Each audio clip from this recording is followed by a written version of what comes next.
उस्त गनों का चुप गरक अल्पनी वो ना अपने वो तुम सा कर जई वो की वो का कने उस्त गनों का चुप गरक अल्पनी वो ना अपने वो तुम सा कर जई वो की वो का कने। सीधा गाना की शायरी है गुरमामद बेवसना, खासकर फरमाइश वाश चड्डा उस्ताद मोहम्मद अली अहमद ज़हीर ईसा अजीना, खासकर फरमाइश गराड़िया दौला जाना।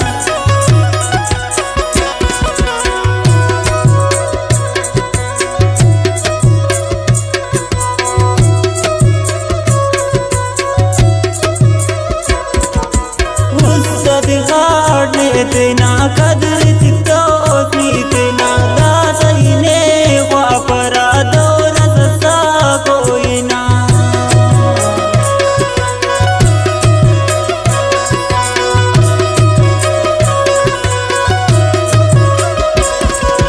उस्ताद खाड़ ने इतना कदर तितो इतना दासई ने वापरा दौर ससा कोई ना।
कलो